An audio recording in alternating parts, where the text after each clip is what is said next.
What is up, guys? Jake here with the final Vainglory Beginner's Guide video, at least final for now. I don't think there's anything else that really that falls under the beginner category that we need to cover, but this is probably still the top of that progression and something that even a beginner needs to be thinking about as they're doing their build, and that is counter building. We have touched on it in several videos previously, but in this one we are going to get much more in depth with it. So let's get right into the solo here. It doesn't matter who we pick. Just grabbing a character to get in here and look at different abilities. The very, very basics of counter building, and I get asked so many times, like on videos and things, hey, what's the best build for this character, or the best build for that one, this hero? And there are some basics of heroes where they're required. They're hero staples to where if you play, a certain hero, you always get that item. And we'll get into more of those things as we go. You'll pick them up along the way, so don't worry about that. But what I'm talking about is the things that change depending on the match, who you're going against, how the match is going, what they're building.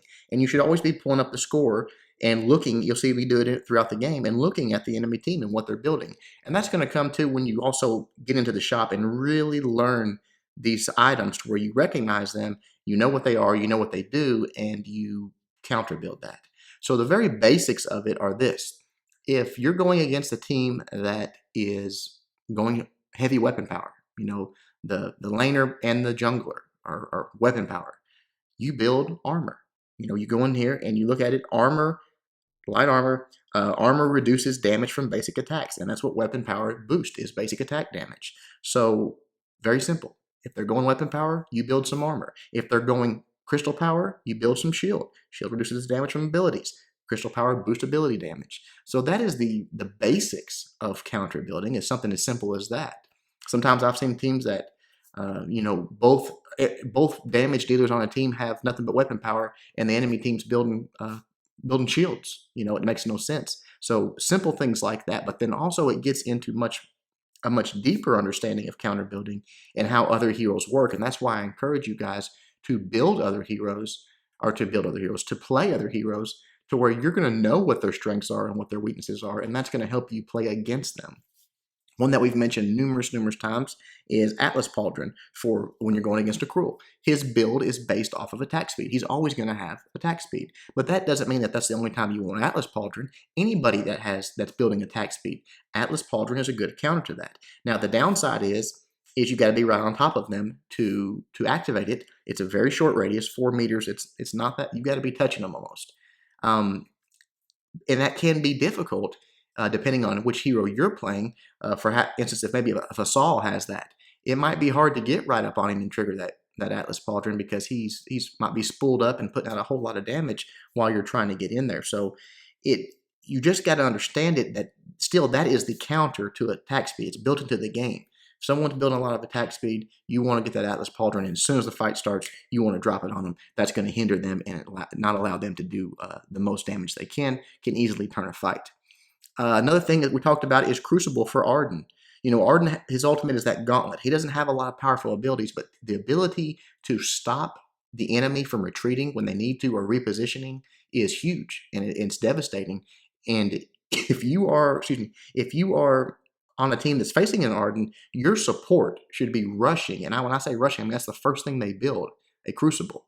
Because as soon as they hit level 6, that's going to be a factor in the fights, and he needs to be able to let you out. That's something that's really hard to coordinate if you're not in voice communication. But if you have a good support, as soon as he drops that gauntlet, he's going to be dropping that Crucible, and everybody needs to get out and fight where you want to, not where they're forcing you to.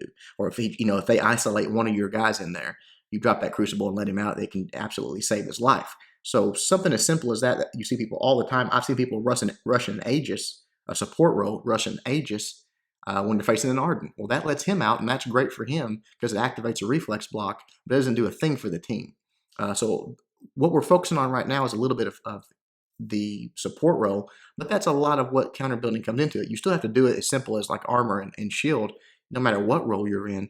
And we're going to get to some more of those down the line that everyone needs to be doing, but these are more focused on your support role. So that's another one you need to do.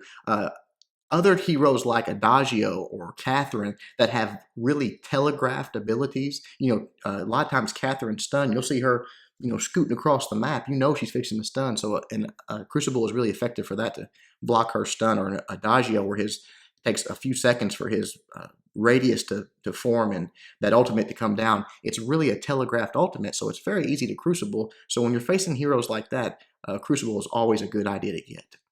Another one is one that you don't think of as counter building, but it is Contraption for Taka. If you're playing against a good Taka, a Contraption can absolutely ruin his day, because what you do is, as soon as Taka goes into the fight and he's about to, he does his few attacks, and then his role is to go invisible and get out of there. If you will flare him, that exposes him and allows your damage dealers to stay on him. It takes a little bit of skill, takes a little bit of practice, but that is a huge counter to Taka. And I know it's one that a lot of people don't think of. As soon as that Taka tries to get out of there, you put the flare down on him and expose him, and then you're a lot of times, he's so squishy, unless they're building like a Tanka build, your damage dealers can get him taken out and being taken care of. Another thing is Warhorn. If you're going against a couple of heroes with high mobility, like a Vox or maybe a Glaive, when he can, I don't even care what the ability's called, when he jumps out of the way real quick. A Warhorn, when they're trying to get out of there, can chase him down very quickly and allow your team to get that ace when someone might have escaped otherwise. So that's a form of counter building. Just knowing your enemy, knowing who you're going against, what their strengths are, and defeating that, encountering against that, is a huge factor in this game. Another one that you might not think about is Frostburn. When you actually get into abilities that you can get, it's something like Frostburn for those high mobility people. When you're going up against a Kashka or a Taka that in and out of fights real quickly. Frostburn, I hate going against Frostburn when I'm a Taka. You try to get away and you're stunned, and some AoE hits you and it exposes you when you're invis, and then you're just dead. So again, just depending on who you're going, there's no perfect build. There's no one way to me to tell you, okay, here's the pedal build you should be using every match. That doesn't work that way. Much like in Clash of Clans, when we talked about not pre-building your army, you don't have there's going to be some staples that you definitely want to have, but you don't have your build completely determined until you get in the match and see what they're doing and who you're going against and all those things. If the enemy team is stacking a lot of shield damage because your laner is crystal power, getting a broken myth when maybe you normally wouldn't is a good idea. It helps you get through that shield and get that damage done. Same thing with weapon power. If they're stacking a lot of armor, if you both have ran weapon power, which is not always the best idea, but if it happens, grab that bone saw, get through some of that armor, help your team out, and it makes a big difference when you start looking at fights and at matches this way, to where you're not saying, okay, here's my hero, here's my build, I don't care who we're facing or what we're doing, this is what I build. You are going to go to the next level when you start saying, okay, who am I facing? What do I need to build to defeat them? That's when you start seeing what you start seeing really good players do. And I'm not there. I'm still learning this stuff. But, I do have the basics down enough to at least show you guys that this is how you should think about a match. And always be checking. Always be looking at that score. Be checking what they're building, how they're trying to counter what you're doing, and how you can counter what they're doing.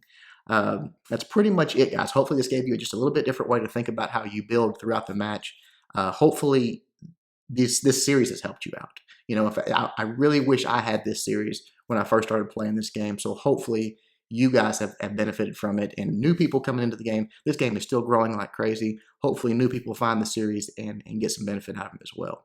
I hope you guys liked it. Coming just in the next day or two, we're going to start with the gameplay. I've got a few different ways to show it to you guys, and hopefully we'll think of new ways along the way. Hope you enjoyed the entire series, and hope you're looking forward to everything to come in this game. Until next time, Jake, doing my best to help you guys suck less.